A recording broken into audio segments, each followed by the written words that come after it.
Seguimos aquí con más temas para todos. Martin Luther King decía que la persona que no es capaz de perdonar no es capaz de amar. Ya desde los inicios de la humanidad, el perdón y el arrepentimiento se han visto como dos actitudes necesarias para la convivencia y para crecer a nivel personal.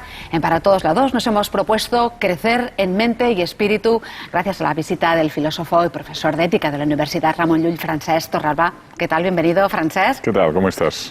Francesc, recordamos, es, entre otros, autor de Un mar de emociones, un libro donde analiza toda una serie de emociones y de sentimientos. Bien, vamos a hablar del perdón y del arrepentimiento. De entrada, ¿se puede decir que son lo mismo o no? No. De hecho, uno puede perdonar y puede no arrepentirse, ¿eh? Es decir, una persona a veces para recibir el perdón tiene que arrepentirse y solicitarlo. ¿Me perdonas? Y el otro se lo puede dar o no. Pero uno puede arrepentirse de lo que ha hecho y no recibir el perdón del otro, ¿eh? Se arrepiente pues de una traición, de una infidelidad, de una mentira, y sin embargo el otro no le concede el perdón, o no se lo concede en aquel momento. Quizá al cabo de un mes, o de 2 meses, o de 1 año, o de 10 años, le dice, ahora estoy capacitado para perdonarte, pero en aquel momento la herida era demasiado intensa, o demasiado grave como para perdonarte. Por lo tanto, puede haber arrepentimiento, y sin embargo puede no haber concesión del perdón, ¿eh? Porque el perdón no es una donación, es un acto de la voluntad, te lo doy. Aunque te hayas arrepentido o no te hayas arrepentido, pero te lo doy. Entonces ahí no se puede completar. Si uno pide perdón y no se lo dan... No se completa el acto, porque para que lo haya, tiene que haber este abrazo, ¿eh? Uno solicita el perdón, significa que es consciente de la herida, de la ofensa, y el otro tiene que dárselo. Pero el perdón exigido no es perdón. El perdón debe ser un acto libre. Es decir, si uno perdona bajo coacción, bajo imposición, simplemente por violencia, no es perdón. El perdón tiene que ser libre y por lo tanto no se puede forzar. Pero para que haya el acto total, como has dicho, tiene que haber el arrepentimiento y posteriormente la concesión de este perdón. ¿Y todos los que piden perdón se sienten realmente arrepentidos? Bueno, esta es la otra, porque entonces hay el comediante, ¿eh? También hay el que representa, que verdaderamente está arrepentido, pero el que escucha tiene dudas y dice, bueno, ¿realmente está arrepentido? ¿O lo hace simplemente para quedar bien, para ganarse mi perdón? Pero el arrepentimiento significa, primero, la conciencia del mal causado y luego la voluntad de no repetir ese mal, ¿no? Si no hay eso, difícilmente hay arrepentimiento. Pero claro, ¿cómo lo vamos a medir si ese arrepentimiento es ficticio o real, ¿no? Yo creo que de entrada uno hace un acto de confianza. Lo que pasa es que cuando observa que el otro vuelve a errar, y además muy rápidamente, tiene sus dudas. Decir, bueno, eso fue arrepentimiento, fuera pura comedia. Pero la gran pregunta es cómo valorar la autenticidad de un arrepentimiento. Un terrorista, por ejemplo, pide perdón, pero no se arrepiente. ¿Puede volver a actuar de la misma manera más adelante? Un terrorista y otra persona que haya delinquido, ¿no? Es decir, la petición de perdón, si no nace de un arrepentimiento muy profundo, pues simplemente es comedia, es de cara a la galería, ¿no? Ahora, si hay arrepentimiento, claro, pero si hay arrepentimiento, uno puede volver a caer, lógicamente, porque errare humanum est, es decir, el ser humano hierra y se equivoca, pero si hay arrepentimiento es mucho más difícil que vuelva a errar y que vuelva a sucumbir al mismo error, a la misma traición, al mismo fallo, ¿no? Entonces, si el arrepentimiento empieza y termina en uno mismo, ¿no? Me arrepiento, sí. ¿Cuándo empieza ese arrepentimiento? ¿Cuándo se dice? Yo creo que antes. Yo creo que para experimentar el arrepentimiento es fundamental primero el detenerse y evaluar lo que uno ha hecho. Precisamente en la sociedad de la velocidad lo que nos ocurre es que nos detenemos poco, paramos poco y evaluamos poco nuestros actos, nuestras palabras, nuestras omisiones, nuestras acciones. Y en cambio cuando uno se detiene y dice, bueno, pero a ver, ¿cómo he contestado a mi madre? ¿Cómo he tratado a ese alumno? ¿Cómo he tratado a ese enfermo? Entonces cuando se da cuenta del mal que ha hecho, o de la palabra que no ha dicho, o del dolor que ha causado. Este es el primer acto. Si no hay eso, difícilmente hay arrepentimiento. Y luego tiene conciencia de la herida que ha causado. Y si no hay eso, difícilmente puede haber arrepentimiento. Por eso en la sociedad de la velocidad o de la hiperactividad, cuando uno va de un lugar a otro sin detenerse, es muy difícil que haya acto de arrepentimiento.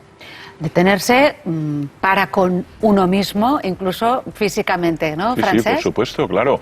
Pararse, examinarse, evaluarse, eso que decía Sócrates, ¿no? Que tenemos que examinar la propia vida. Cuando uno la examina, entonces se da cuenta pues, que hay unos vínculos que no son como deberían ser, que hay unas relaciones que no son como deberían ser, que tengo un tipo de actitudes que no deberían ser, y entonces es cuando empieza el arrepentimiento. Y entonces es cuando puede aparecer la petición de perdón. Pero si no hay arrepentimiento, uno no tiene la sensación de que ha causado mal a nadie. Entonces la conciencia del error y la humildad son las bases para llegar a cualquier tipo de arrepentimiento y perdón. Claro, donde hay soberbia, vanidad, prepotencia, orgullo, es difícil que haya la petición de perdón, ¿no? Ahora, cuando uno reconoce que se ha equivocado, que ha traicionado, que ha mentido, simplemente que ha cometido un error, entonces cuando puede aparecer el perdón. Pero tiene que haber ese acto de humildad, ¿no? Y el otro, el que está dispuesto a perdonar, también debe ser capaz de ponerse en la piel del que se arrepiente, ¿no? Y decir, bueno, ahora se arrepiente él, pero quizá mañana seré yo por un tipo de acto que haya causado, ¿no?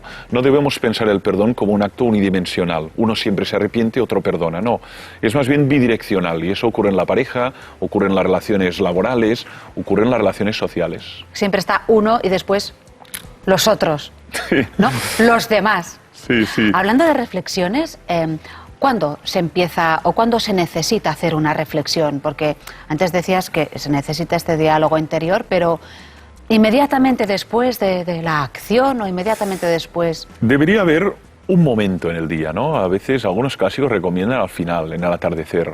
Otros al principio, a la hora de proyectar lo que uno hace, ¿no? Pero es fundamental no cerrar el día sin este mínimo autoexamen, ¿no? O mínimo autoevaluación. A veces es en el recorrido del trabajo a casa. A veces es a propósito de una actividad física que uno hace mecánicamente, como correr o como nadar, que puede hacer este examen o autoexamen de su día, ¿no? Hay un tipo de deportes que requieren mucha atención, donde va el balón, y por tanto no puedo hacer este tipo de ejercicio intelectual. Pero yo creo que debería haber un espacio en el día, probablemente en el atardecer, donde uno pueda autovalorar sus actos, sus palabras, sus omisiones, y por lo tanto también experimentar si ha habido algún tipo de error, si ha habido algún tipo de mala práctica, y luego el arrepentimiento consiguiente a este reconocimiento. Si nos ponemos en el lugar del otro, ¿el perdón llega más rápido? Sí, si hay empatía, si hay capacidad de conectar con la herida que he causado, con la circunstancia del otro, es mucho más fácil que el perdón se acelere. En cambio, si uno se aísla y parte de la idea que el otro y yo somos mundos distintos, no tenemos nada que ver, que cada cual tiene su sensibilidad, entonces uno pues puede imaginar que no hay para tanto. Pero cuando uno se pone en la piel del otro, se da cuenta que el perdón vehicula más rápidamente, se acelera. Lo que pasa es que el perdón requiere tiempo, y cada cual tiene su tiempo. Hay personas que perdonan muy rápidamente, hay personas que dicen, bueno, yo estoy muy herido o muy herida, necesito tiempo, no me aceleres, no me exijas, porque entonces puede todavía ser más lento. Pero yo me arrepiento, ¿no? Sí, yo me arrepiento. Piénsalo todo lo que quieras, pero voy a conseguir esa reconciliación. Eso también es una actitud. Pero cuidado con el chantaje, ¿no? Yo estoy arrepentido o arrepentida, pero no puedo forzar el perdón del otro, requiere su tiempo. Cuanto más grave es la ofensa o la herida, a veces más tiempo. Tú antes citabas el caso de un terrorista, ¿no? Claro, aquí hablamos ya pues de un crimen, hablamos de un delito gravísimo, ¿no? Que afecta pues la vida de las personas, su integridad física y moral, ¿no? Claro, conceder el perdón a una persona, aunque se haya arrepentido de un acto de este tipo, requiere mucho tiempo y mucha audacia y mucho heroísmo, ¿no? Y no se puede exigir, ni coaccionar, ni intentar acelerar a presión, ¿no? Francesc, en el libro dices que solo puede solicitar perdón quien tiene conciencia que ha causado daño. Entonces, ¿cómo reconocer ese perdón si uno cree que no va con él? Claro, muchas veces ocurre eso. Por eso el perdón requiere de sensibilidad, requiere de humildad, como hemos dicho, requiere de empatía, pero requiere de una persona que es sensible a lo que hace y a los actos que haces. A veces haces un acto, cometes un mal, pero no te has dado cuenta y por lo tanto no pides perdón porque no te has arrepentido. Cuando eres muy sensible, dices, a ver, esa persona, ¿cómo la he tratado? ¿Qué le he dicho? ¿No? Es decir, hay personas que explotan a seres humanos en el mundo laboral, ¿no? No piden nunca perdón, ni se arrepienten, ¿no? Pero en cambio, las personas sensibles, moralmente sensibles, pronto se dan cuenta que eso no puede ser, Yo no puedo explotar a alguien para ganar dinero. Por lo tanto, se dan cuenta que no va a eso, que no puede ir a ningún sitio. A más sensibilidad, menos tentación de explotar, por lo tanto también de arrepentirse y solicitar el perdón. A raíz de lo que estamos hablando, queremos recordar cómo hace 2 años el rey Juan Carlos dio un paso sin precedentes en la monarquía y pidió perdón por su cacería en Botsuana, que acabó, como recuerdan, con una operación de cadera y una luz de críticas. Vamos a recordar ese momento y las palabras que dijo. Lo siento mucho, me he equivocado y no volverá a ocurrir. Y gracias por vuestro interés estos días y estar aquí tanto tiempo. Lo siento mucho. No volverá a suceder. Esto es pedir perdón. Siempre que hay una voluntad, pues eso, de arrepentimiento y de empezar de nuevo, se supone la tesis de no va a repetirse nunca jamás, ¿no? Puede repetirse, porque el ser humano pues hierra y se equivoca, pero hay la voluntad de no repetición. Ahora, para que sea creíble, es necesario la prueba del tiempo. Es decir, inmediatamente uno ve unas palabras, ve una representación, pero cuando dice, bueno, esto es creíble, cuando observa que en el tiempo posterior no ha habido otro tipo de errores similares. Entonces es cuando tiene credibilidad ese arrepentimiento, esa petición de perdón. Entonces, ¿crees que gestos como el que acabamos de ver dignifican a las instituciones, en este caso también a los gobernantes? Yo estoy convencido, y no solo al monarca, sino también a un político, a un empresario, a un jefe de un sindicato. Es decir, dignifican cuando uno se equivoca, sabe que se ha equivocado, expresa y lamenta públicamente que se ha equivocado, y además hay una voluntad de no repetición. Eso yo creo que dignifica y genera mucha higiene en las instituciones. Lo peor es ocultar. Ha habido un error, tratamos de ocultarlo para que no se vea. En la sociedad de la transparencia esto se paga muy caro, porque siempre hay algún intersticio por donde se verá ese secreto y aparecerá en la luz. Por eso es mucho más inteligente decir, mira, no vamos a ocultar el error, no lo vamos a guardar secretamente, sino lo vamos a lamentar públicamente y vamos a expresar la voluntad de no repetición. De acuerdo. Más ejemplos. Cuando personajes públicos corruptos o envueltos en casos de fraude afirman estar arrepentidos, ¿cómo podemos creerlo? Por ejemplo, en el caso del político Luis Bárcenas, también del empresario Félix Millet, en este caso de Iñaki Urdangarín, son casos que se confirma que no siempre el arrepentimiento conlleva el perdón de las otras partes aludidas. Sí, sí, por supuesto, porque se genera un interrogante. ¿Qué ocurre? La interrogante de si es auténtico o no, o de si es una práctica para salir por la tangente, crear una imagen, no deteriorar más la imagen, ganarse de nuevo una credibilidad pública, y entonces hay una pregunta sobre si es auténtico o no. Y cuando hay esta situación, entonces fácilmente uno tiende a caer en la tentación de decir que no es auténtico, que hay una inautenticidad. Y en este tipo de personajes pasa este tipo de valoración. Otra cosa es, pues bueno, cuando lo vemos en un maestro, en una enfermera, en un niño, en un profesional, dices, bueno, me lo creo. Pero en este tipo de personajes se crea ya una desconfianza, una suspicacia cuando utilizan la palabra arrepentimiento o petición de perdón. Claro, por muy contritos que estén, si estamos hablando de dinero, ese dinero, ¿no? O ese presunto delito queda. Sí, porque entonces, después del perdón no acaba con la palabra. El perdón requiere un acto de restablecimiento, es decir, de restauración del daño causado, restaurar el bien que se ha producido, ¿no? Es decir, el niño rompe un juguete al otro.